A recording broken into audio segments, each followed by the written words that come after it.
was on the site 10 minutes after the second tower collapsed, and it was a ghost town as far as members go, and it just proceeded to get more and more chaotic because guys were arriving, there was no order, and when the Scientologists arrived, an air of order like entered in because there was something that was being organized and run very, very efficiently. Their involvement was paramount in that it was critical. It was critical, it was first and it was foremost, and it was unforgettable. There's a lot of very highly stressed, worn out, exhausted rescue people here, and your contribution to helping them to deal with their problems and deal with their upset emotions and to have some tranquility and rest has been a very productive and very worthwhile effort. On the disaster site, there was the Scientology ministers group that was of great help, soothing our minds, talking to us, trying just to make our mind clearer. Although we were all down there working on adrenaline, it was still helpful to have them keep us, you know, keep you uplifting and keep you motivated to do what you had to do. We kind of get a lot of the credit, but I think a lot of the credit has to go to the people on the outskirts, such as, you know, the Scientology minister volunteers and such that, you know, provided us with comfort while we were down there at a time when we needed it, you know, probably more than most people understand or realize. Well, I just want to say thank you. Who's ever listening, from the bottom of my heart, I just want to say thank you because I know for a fact that you've made a difference. I saw it firsthand. And, you know, it takes a lot. It takes special people to leave their house, to leave where they're from, and to come down for weeks at a time and to give of themselves freely and, you know, just to genuinely because they want to make a difference. And I know for a fact he's made a difference. In a crisis such as we had at that time, it was a wonderful thing to suddenly see almost as it were spontaneous people like the Scientology volunteer ministers appearing as if out of nowhere. There they were to plug the gap, and they did it very nobly, did it very, very well. It was very positive work. It was thinking the physical as well as the spiritual needs of the people and the emergency workers who were coping with intolerable conditions. It's really important to know that people like yourselves are there to support the emergency services. I mean, after the terrible bombings in London, I know they're providing basic things like, you know, food and drink, but it's also the support of being able to talk to other people like yourselves, you know, to relieve the pressure. Even just to briefly talk to and to break up that part of the day, just for that moment or so, was very encouraging. By administering to them, that person was able to stand up and go forward. They give that human touch wherever it's needed, whenever it's needed.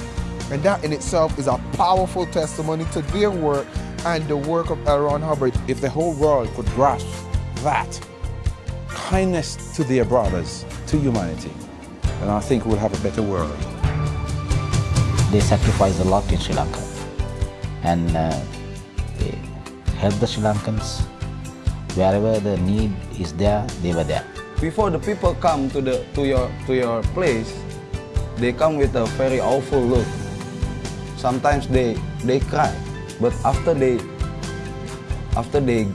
get your assist, they come out with a smile. I started smiling, and finally I realized myself that how relieved I was. So I know that if I do it to another, that he will have the same experience. The only one organization in the world who have performed this kind of therapy. I think it is more important than the material assistance to the people. They need Scientology first to cure and to mend their spirit and their soul. Just follow the way that L. Ron Hubbard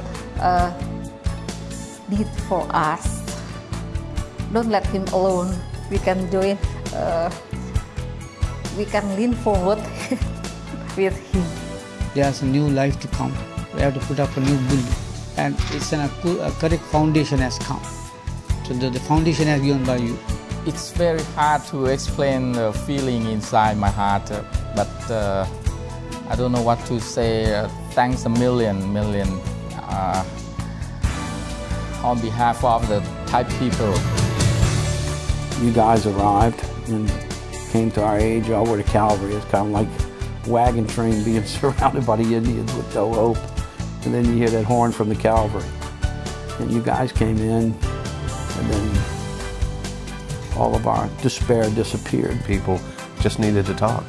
And I have yet to see a Scientology volunteer walk away from someone who wanted to talk. That's invaluable. You can't replace that with any program. They were there 24 hours a day. There wasn't a 15-minute time span that went by where you didn't see somebody walking past with a Scientology shirt. They were visible at all times.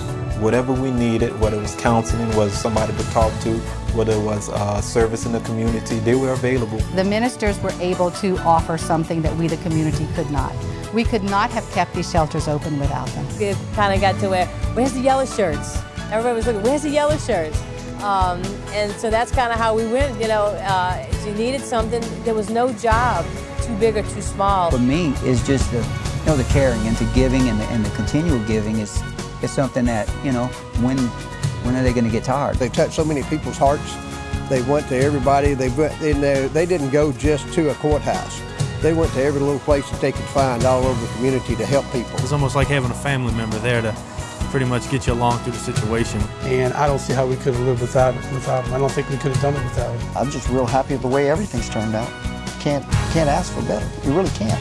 You can't get better. I'm just grateful that there's people out there still today in this world that's willing to give that much of themselves to help a fellow man. And you made their lives better simply because you understand who they are and what they need. And you don't wait for marching orders. You know your profession and you've made a difference.